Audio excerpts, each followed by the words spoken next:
আসসালামু আলাইকুম। কি অবস্থা সবার? আশা করি ভালো আছেন। আজকে আপনাদের সাথে শেয়ার করব মিষ্টি বানানোর খুবই সহজ একটি রেসিপি। এই মিষ্টিটি বানিয়েছে আমার হাসব্যান্ড। মাশাআল্লাহ আলহামদুলিল্লাহ। তো ১ম এ আমরা দুধ থেকে ছানা করে নিয়েছি।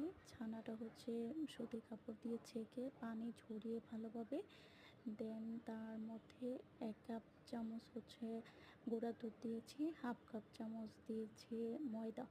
দেন ভালোভাবে ডলে মসৃণ করে ডোটি আমরা বানিয়ে নেব।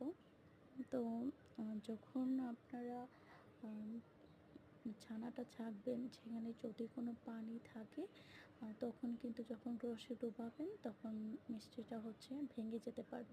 সেইজন্য আপনারা ভালো করে পানি ছেঁকে দেন হচ্ছে আপনারা ডোটা তৈরি করবেন। তাহলে ভালো মিষ্টি হবে।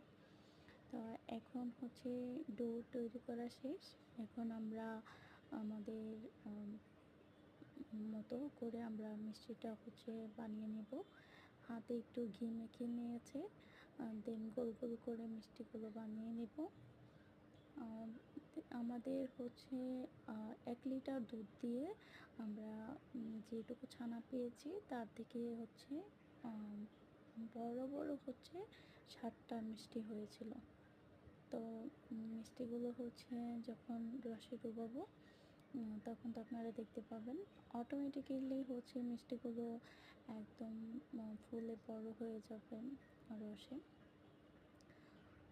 এই যে ৭ টা মিষ্টি হয়েছে আমি গুনছিলাম। দেন হচ্ছে চিনি শিরাতে মিষ্টিগুলো দিয়ে দিয়েছি। এখন দেখতে পাবেন একটু পরে মিষ্টিগুলো বলক এসে একদম বড়, বড় ফুলে যাবে। রসগোল্লাগুলো অনেক মজা হয়েছে মাশাআল্লাহ। আপনারাও চাইলে এভাবে বানাতে পারেন।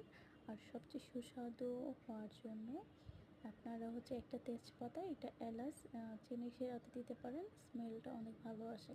তো আমার সহ্য হচ্ছিল না। দ্যাটস ওয়াই আমি বাটিতে করে নিয়েছি গরম মিষ্টিটাই চেক করার জন্য। তখন একটু শক্ত ছিল বাট পরবর্তীতে